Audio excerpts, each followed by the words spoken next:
Chapter 1. Young Arthur. In the year 493, Uther Pendragon became king of Britain. He had a counsellor named Merlin. Merlin was also a magician. When King Uther's son, Arthur, was born, Merlin said, "Your son must grow up away from the court. It is safer." Merlin gave the baby son to Sir Ector and his wife. They raised him well. When King Uther died in 509, Britain had no king. The country had many problems. Merlin went to the Archbishop of Canterbury and said, "Britain must have a king. We must find one. Call all the noblemen of the kingdom. Tell them to meet at the great church in London on Christmas Day. There, God will show us the new king." On Christmas Day, all the noblemen were in the great church. Outside the church, there was a big stone with a sword in it. These words were written on the big stone.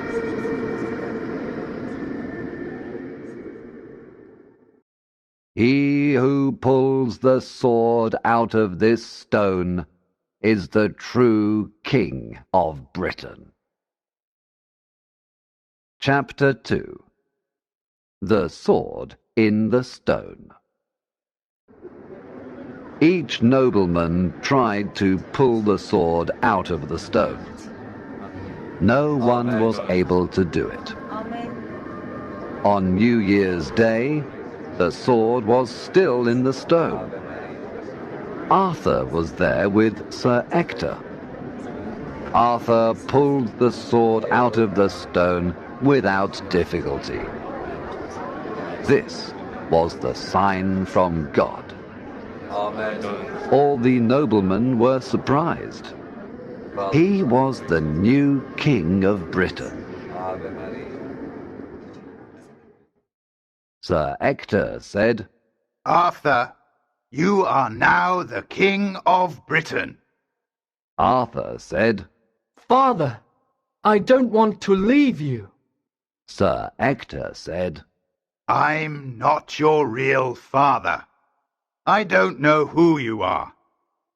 The magician Merlin brought you to us when you were born.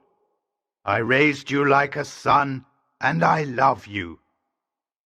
Now you are a king. God wants you to lead Britain. You must go and do your duty." Merlin said to the nobleman, "This is King Uther's son, and he is our new king."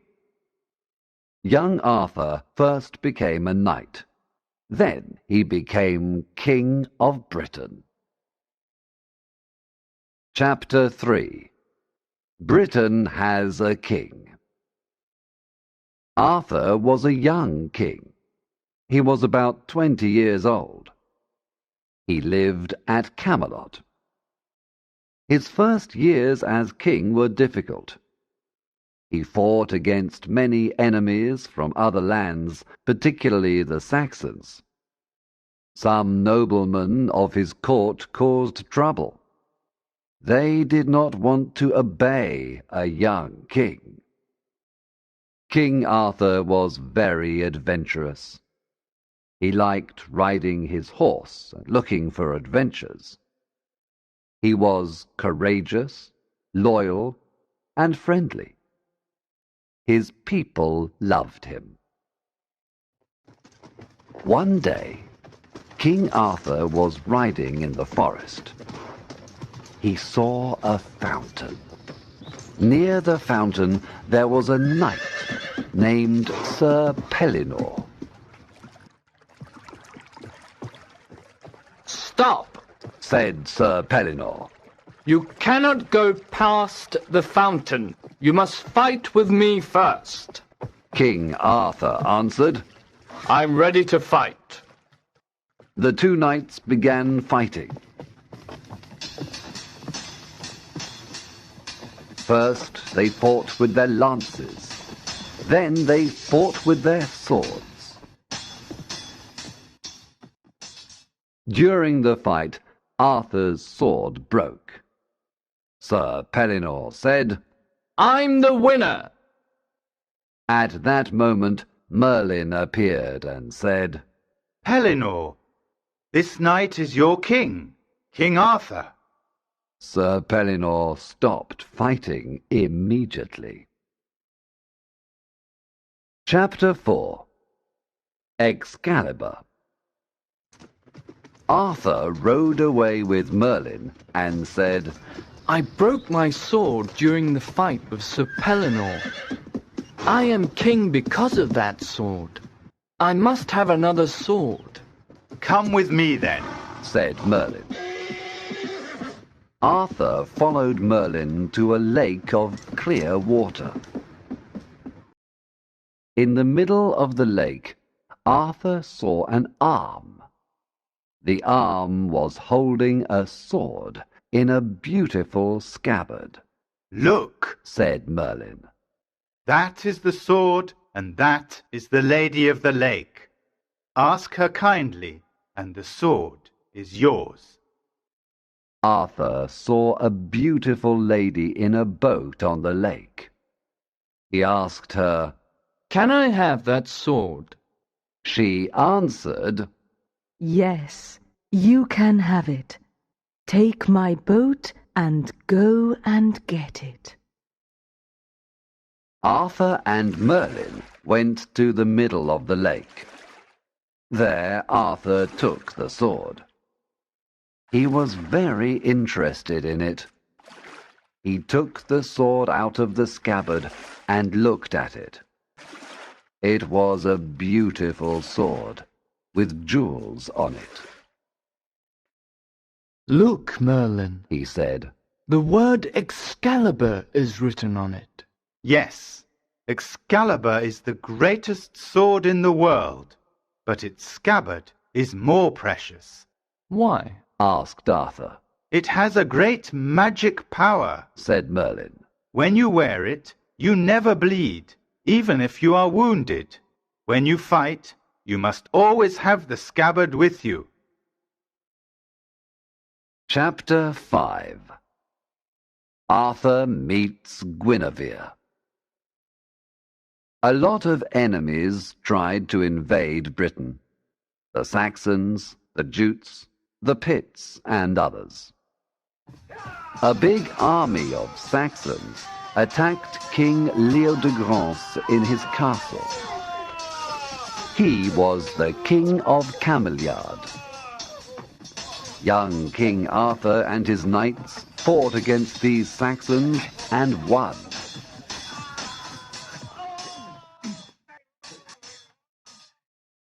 King Leodegrance was very thankful to Arthur. He invited him and his knights to a royal banquet. At the banquet, Arthur met the king's daughter, Princess Guinevere. Guinevere was young and very beautiful.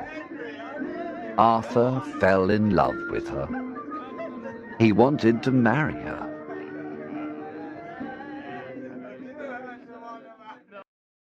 Merlin wasn't happy with Arthur's choice, but he accepted his king's decision. King Leodegrance, Guinevere's father, was very happy about this marriage. I am honored to give my daughter to our courageous king, said Guinevere's father. My gift to King Arthur is the round table which belonged to his father, King Uther. Arthur and Guinevere were married. There was an enormous banquet. Everyone in the kingdom was happy.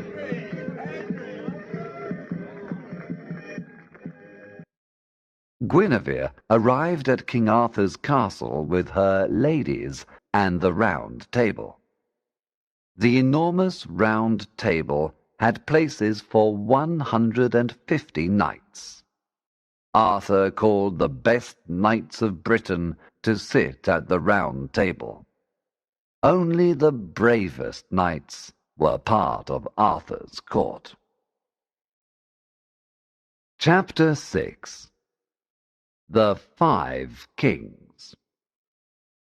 King Arthur and Queen Guinevere were very happy together. The people loved their beautiful queen. Not long after their marriage, there was another invasion of Britain. The King of Ireland, the King of Denmark, and 3 other kings joined together. They wanted to conquer Britain with their strong armies. We must fight these 5 kings, said King Arthur. We must protect Britain. The knights of the Round Table were ready to fight against the enemy. Before leaving Camelot, Arthur said to Guinevere, Dear Guinevere, I don't want to leave you alone. Please come with me. I promise to protect you. Your lovely presence gives me happiness and courage. Guinevere smiled and said, Arthur, I am happy to follow you. Queen Guinevere rode next to King Arthur. King Arthur's army followed.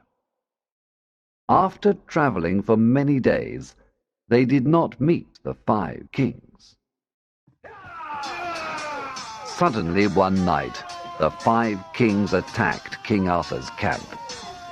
They almost destroyed the camp. The noise of the battle woke up King Arthur. He, Guinevere, and the other knights rode away quickly. They crossed the river Humber and went to the forest. Then they heard horses across the river. In the moonlight, they saw the 5 kings.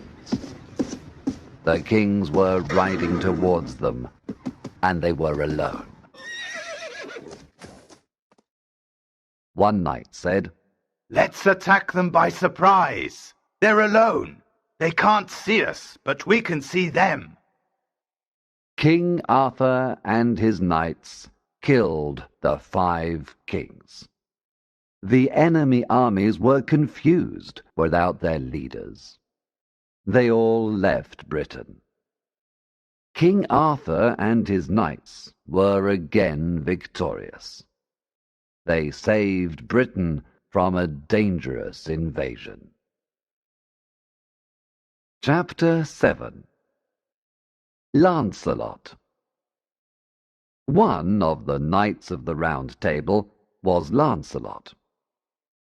He came from France. Lancelot was very kind and generous. He often gave his things to the poor. Lancelot served his king and queen well. One day, a strange girl came to the great hall of the castle. She said to Sir Lancelot, Come with me. It's very important. I cannot tell you more. Please follow me. Sir Lancelot followed the girl to the forest. They stopped at a church. Lancelot entered the church. He saw 12 nuns. One nun said, Sir Lancelot, we bring you this young man. He is loyal and courageous. Please make him a knight. The young man looked honest. Lancelot agreed to make him a knight. However, Lancelot did not recognize this young man. He was the son Lancelot had from Elaine, a lady he loved some years before. The young man's name was Galahad. Galahad's mother wanted him to be a knight, like his father. The next day, Lancelot returned to Camelot with the young knight. King Arthur, Queen Guinevere, and the knights of the Round Table were happy to meet Galahad. When Sir Galahad sat down at the Round Table, his name appeared on the table. Everyone was amazed. Lancelot looked at Galahad carefully. Suddenly he realized that Galahad was his son. Lancelot was very happy and proud. Chapter 8. The Holy Grail. One day the knights were sitting at the Round Table. They were celebrating a religious holiday. Suddenly there was a loud noise.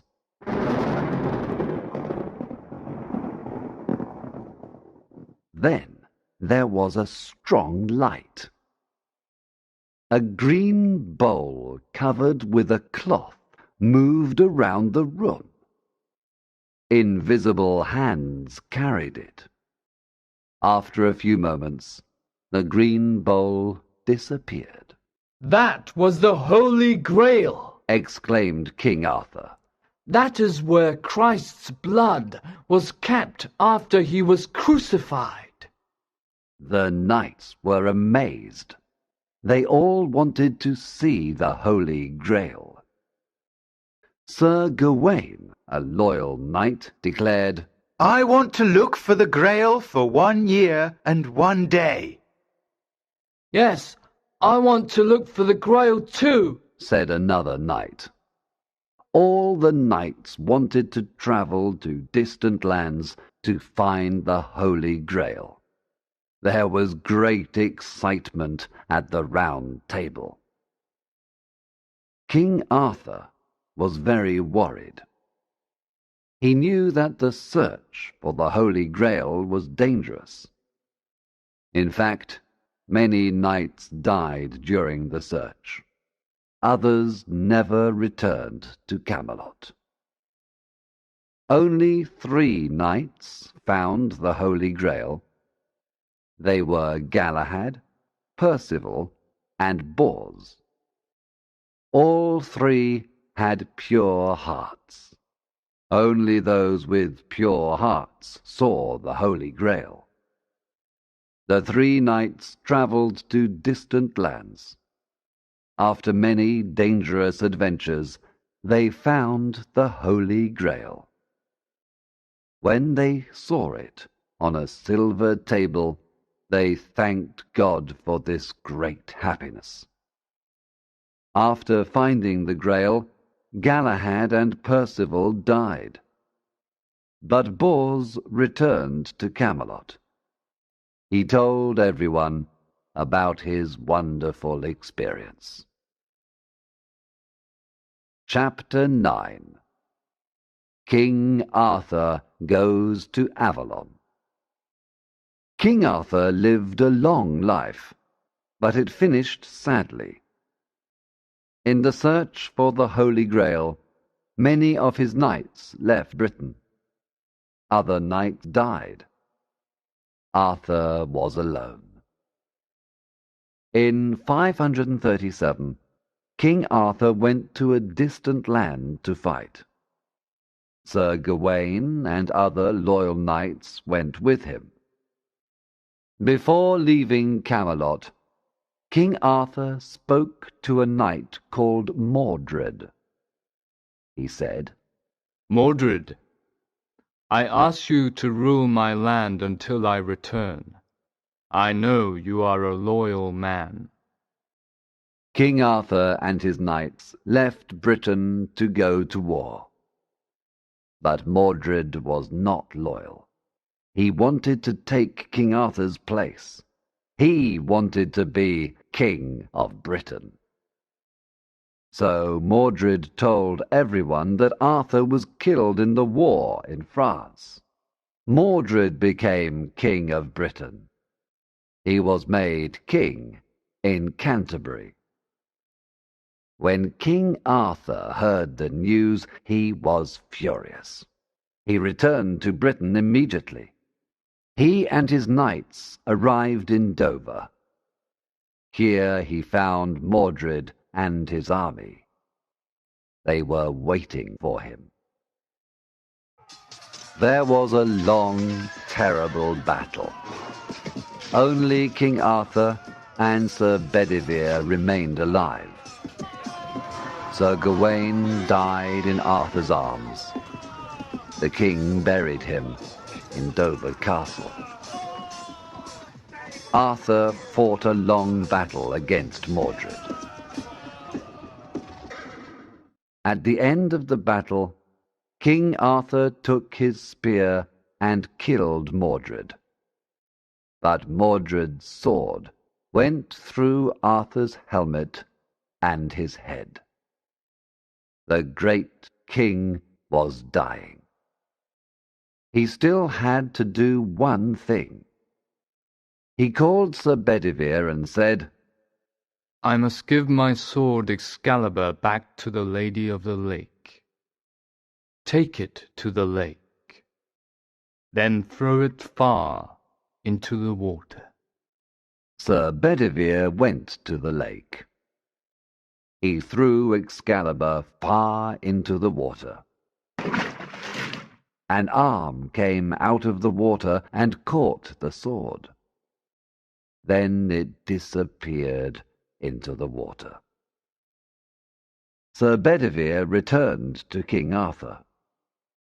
He told him about what he saw at the lake. Arthur was satisfied and said, Thank you, my loyal friend. Now carry me to the lake. At the lake, there was a boat waiting for Arthur. The Lady of the Lake was in it. Put me in the boat, said Arthur. Sir Bedivere obeyed and said, What can I do without you, my king? Arthur answered, My life is near the end. Pray for yourself. Prayers can do many things. Farewell. I am going to Avalon. The boat moved away slowly. Sir Bedivere watched the boat on the lake until it disappeared.